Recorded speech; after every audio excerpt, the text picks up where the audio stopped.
Ya, selamat siang, selamat sore. Nama saya Irwansyah, Ketua RT 03 RW 08 Kelurahan Kencana, Kecamatan Tenas Real, Kota Bogor. Sengaja di sini saya selain Ketua RT juga saya sebagai kelompok tani dewasa yang baru kita rintis dan baru berjalan kurang lebih 3 bulan. Yang mana kelompok tani dewasa ini kita bertujuan untuk memberikan kegiatan kepada teman-teman di sini, warga khususnya warga 03 yang sudah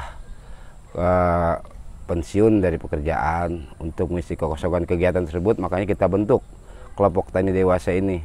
Di antaranya kita buat peternakan lele serta perkebunan yang ada, entah itu seperti jagung, kacang panjang, timun, melon, terong. Tujuan utamanya itu untuk mengisi kekosongan waktu mereka selama mereka berada di rumah. Jadi biar tidak mengalami kejenuhan di rumah. Dan alhamdulillah berkat support dari teman-teman warga-warga yang boleh dikatakan mempunyai lebih di antara kita semua, mereka mensupport. Semua ini yang ada di sini ini termasuk lahan, permodalan, itu murni masih mandiri. Lahan seluas 300 meter yang kita pergunakan, alhamdulillah kita dikasih izin oleh yang punya lahan ini. Dan juga dari permodalan, mulai dari kita pembuatan bak lele tersebut, entah itu bibit pertanian, semua kita masih mandiri. Awal mula kita pembuatan KTD ini, yang mana kita tadinya melihat lahan kosong yang tidak bertuan, boleh dikatakan rumput di sana sini, padang ilalang. Maka kita dengan teman-teman kita punya ide, sama-sama kita buatlah lahan ini. Ya, awal pertama kita minta izin dulu yang punya lahan. Yang punya lahan ngasih lampu hijau, mengizinkan dari tanahnya ini dipakai buat kita. Dan untuk modal pertamanya ini semua murni kita support dari warga, untuk warga. Dari warga yang punya uang lebih, semua ada patungan, entah itu. Saya sendiri hanya memotivasi sebagai boleh dikatakan penggerak utama. Karena di samping saya ketua RT juga, saya juga melihat dari teman-teman ini semua juga ada semangat untuk ke arah sana, baik pertanian maupun peternakan lele tersebut. Kita mulai dari awal kita pembabatan ini di bulan Agustus, setelah acara perlombaan 17 Agustus di tingkat RT, kita mulai babat ini yang awalnya kita kerja bakti sama-sama gitu kan. Sampai dengan luas lahan 300 meter ini sampai dengan sekarang, itu alhamdulillah masih tetap berjalan, dan teman-teman juga warga di sini masih tetap konsisten. Malah kita sudah mempunyai SK KTD dengan kita beri nama Kelompok Tani Dewasa Abimantra, yang mana Kelompok Tani Dewasa Abimantra itu sendiri artinya keberkahan. Mudah-mudahan ini berkah buat kita semua. Kelompok Tani Dewasa Abimantra ini kita berjumlah 18 anggota untuk saat sekarang ini. Tidak tertutup kemungkinan nanti semua warga yang ingin menjadi anggota tetap kita terima, karena tujuan kita itu tadi memberikan kesempatan kegiatan buat mereka semua. Hasil tanam yang ada sekarang ini seperti jagung, kacang panjang, kita memang mulai merintis dari awal. Namun ada juga ikan lele yang kita kembang biakan, kita budidayakan, dan alhamdulillah sudah menghasilkan. Untuk hasil pertama ini, karena kita masih boleh dikatakan baru, kurang lebih kita berjalan 3 bulan inilah. Saya tekankan ke teman-teman, jangan kita melihat hasilnya dulu, kita kerja dulu, tunjukin bahwa kita bisa gitu. Jangan kita mengharapkan berbicara komersil dulu, yang penting ada kemauan dulu kita untuk melakukan ini. Lele tadi saya katakan budidaya lele. Lele kita sudah baru berjalan 2,5 bulan, dan alhamdulillah sudah menghasilkan. Tanam pertama kita lele yang ada di sini kurang lebih 1.710 ekor, dan tingkat kematian kita boleh dikatakan masih rendah karena masih di bawah 50 ekor yang sudah mati, dan itu sudah berjalan. Ke depan kami punya rencana, dari yang ada 3 bak ini, rencana kini ke depan tuh kurang lebih kita akan buat 8 bak ukuran 2 x 3 meter. Mudah-mudahan dari pengembangan ini bisa menghasilkan sesuatu yang buat tujuan saya untuk mereka yang mengisi kekosongan kegiatan mereka di sini itu. Assalamualaikum warahmatullahi wabarakatuh. Penyortiran lele sedang berlangsung dari tim-tim RT3.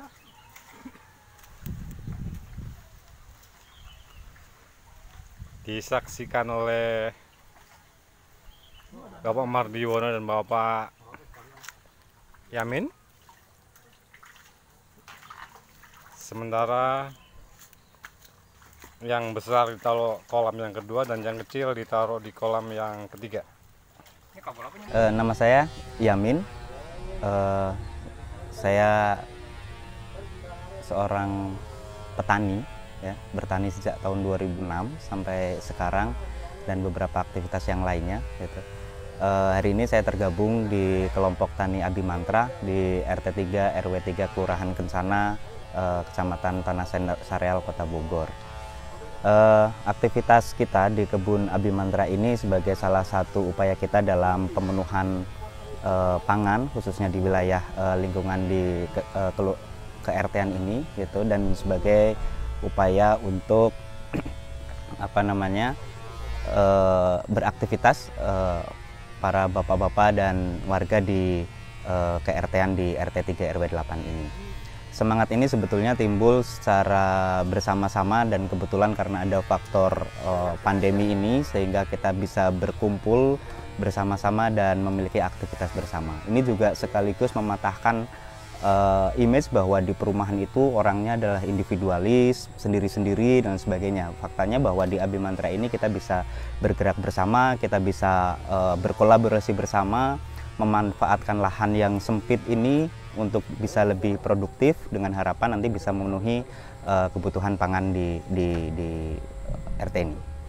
Kegiatan di Abimantra ini tentu didasari oleh semangat kebersamaan dan kegotong royongan. Bagaimana bapak-bapak di sini yang berasal dari berbagai macam latar belakang itu bisa bersama-sama memiliki semangat yang sama untuk bertani. Itu kebetulan selaras dengan aktivitas yang selama ini saya kerjakan, di mana kegiatan-kegiatan pemberdayaan masyarakat, membangkitkan semangat orang untuk tetap menjaga ruh bertani kita sebagai sebuah negara agraris di Indonesia ini bisa tetap terjaga. Hal yang penting juga yang perlu dilakukan selain bertani, tentu kita juga harus menjaga bagaimana akses pasar dan pangsa pasarnya. Itulah yang salah satu yang mendasari saya secara pribadi kaitannya untuk bisa terlibat aktif di kelompok Abimantra ini. Di samping itu kami juga, saya secara pribadi juga mendorong juga terwujudnya komunitas-komunitas di beberapa wilayah dan beberapa daerah, baik itu kelompok pemuda, kelompok pengajian ataupun kelompok-kelompok masyarakat yang lain untuk bisa mengoptimalkan lahan-lahan kosong, lahan-lahan yang memang belum produktif atau belum diproduksikan untuk bisa dimanfaatkan sebagai salah satu areal bertani seperti itu. Harapannya kemudian adalah ketika kelompok-kelompok ini terwujud, komunitas-komunitas ada, ini bisa menjadi saling memberikan subsidi dan bersubstitusi terkait dengan produk yang dihasilkan, ataupun bisa pada akhirnya bisa membentuk sebuah skala pasar bersama seperti itu. Selama ini image bertani itu selalu identik dengan kemiskinan, petani itu miskin, petani itu kotor, petani itu tidak memiliki masa depan. Nah, kondisi itulah yang harus dirubah oleh kita kaum muda tentu, bahwa bertani itu tidak semata-mata hanya mengerjakan lahan dan sebagainya, tapi juga ketika kita menerapkan manajemen pertanian dengan baik, itu bisa membalikan keadaan. Sebagai contoh misalnya ketika kita selama ini bertani dengan menghasilkan sesuatu dan kita serahkan kepada mekanisme pasar yang ada, tentu nasib petani tidak akan bisa berubah. Nah, kondisi itulah yang harus kita bersama rubah dengan membentuk komunitas-komunitas dan menjalin komunitas bersama dengan membuat pasar bersama. Harapannya adalah memotong rantai pasar yang cukup panjang yang selama ini selalu terwujud. Sebagian contoh misalnya, kadangkala kita mengalami situasi di mana harga wortel di petani itu misalnya hanya Rp700, sementara di konsumen sudah melonjak sampai 4.000 sampai 5.000 per kilonya. Nah, panjangnya rantai pasar ini kemudian yang ketika misalnya komunitas-komunitas ini bisa mewujudkan sebuah harapan pasar bersama, ini bisa memotong rantai pasar yang begitu panjang, dengan harapan kesejahteraan petani itu bisa jauh lebih baik. Katakanlah kalau misalnya di petani harga 3.000, di pasar harganya 4.000 atau 4.500 atau 5.000, itu masih cukup rasional dibandingkan dengan kondisi-kondisi seperti belakangan harga di petani tomat 500 sementara di pasar sudah sampai 5.000 dan sebagainya. Nah, di samping itu juga dengan kemandirian petani-petani dalam memproduksi pupuk sendiri, pestisida nabati sendiri, itu juga akan memotong biaya produksi ya. Harapannya seperti itu. Apalagi kondisi hari ini di bulan November ini, kondisi pupuk subsidi itu juga cukup langka ya. Banyak petani yang menjerit dan lain sebagainya. Nah, kondisi itu yang harus kita lakukan bersama, bagaimana kita mendorong petani untuk bisa mandiri dalam menyediakan benih, dalam menyediakan pupuk ataupun pestisidanya. Kenapa pertanian organik yang paling tidak saya dorong gitu, dimana ketika kita bertani organik itu tidak menggunakan pestisida kimia dan pupuk kimia dalam aplikasi bertaninya. Satu, tentu alasan kesehatan ini yang utama untuk konsumen. Di sisi lain, sebagai seorang petani, kita masih mengharapkan tanah dan bumi kita itu tetap terjaga kesuburannya, tetap terjaga ekosistem di dalam tanahnya. Itu alasan selanjutnya. Jadi paling tidak ada dua alasan besar ketika kita bertani organik. Yang pertama tadi, ekosistem di dalam tanah dan ekosistem lingkungan pertanian itu tetap terjaga dengan baik. Terus yang keduanya, dari sisi konsumen juga mereka bisa menikmati produk hasil pertanian yang sehat tanpa ada unsur atau bahan kimia di dalam bahan-bahan makanan itu. Itulah kemudian yang saya dorong betul, bagaimana kita bisa bertani secara organik. Di samping itu, ketika kita bertani organik pun itu bisa menekan biaya produksi yang cukup banyak, karena tadi kita petani tidak perlu tergantung oleh pupuk yang dibeli di toko pertanian ataupun pestisida yang harus dibeli juga, karena pada akhirnya petani bisa mewujudkan itu semua secara mandiri ya, pupuk membuat sendiri, pestisida juga membuat sendiri dari bahan-bahan yang berada di lingkungan mereka. Hal yang paling menarik ketika kita berdiskusi dan mengajak masyarakat untuk bertani, apalagi bertani organik, ini kan merubah image ya, merubah perilaku dan merubah kebiasaan. Apalagi setelah setelah revolusi hijau ini digalakkan oleh pemerintah, hampir semua petani dan banyak petani di beberapa daerah dan di banyak daerah di seluruh Indonesia itu bertani menggunakan pestisida kimia, menggunakan pupuk kimia untuk meningkatkan produksi pertaniannya. Nah, perubahan perilaku dari bertani kimia ke bertani organik inilah yang membutuhkan effort tersendiri gitu. Karena sebagian orang masih menganggap bahwa bertani organik itu membutuhkan waktu yang banyak, membutuhkan tenaga yang lebih besar gitu, dan membutuhkan jangka waktu yang sedikit lebih lama dari pertanian yang umumnya mereka lakukan. Ini yang menjadi tantangan tersendiri ketika misalnya kita mengajak masyarakat untuk bertani dan bertani organik. Selanjutnya, ketika kita pun mau bertani organik, tantangan yang kita rasakan selanjutnya adalah aturan dari pemerintah yang sudah berlaku. Misalnya aturan bagaimana produk organik ini harus memiliki sertifikasi yang harus disertifikasi oleh lembaga sertifikasi pertanian organik yang terregister di Kementerian Pertanian dan BNSP. Dengan biaya yang cukup mahal, ini menjadi tantangan tersendiri bagi petani-petani kecil. Kalau kita merujuk pada bagaimana pertanian organik di dunia ini dilakukan, paling tidak sebetulnya ada 3 mekanisme sertifikasi atau ada 3 mekanisme penjaminan mutu organik yang dilakukan. Yang pertama adalah penjaminan mutu yang dilakukan oleh petani itu sendiri. Petani menyatakan, mendeklarkan diri bahwa apa yang saya lakukan ini adalah pertanian organik. Yang kedua adalah pertanian penjaminan mutu berbasis komunitas. Bagaimana komunitas satu dengan komunitas yang lain itu saling menjaminkan mutu pertanian organiknya. Hal inilah yang saya kira penting untuk didorong, untuk dilakukan. Kita saling menjaminkan mutu.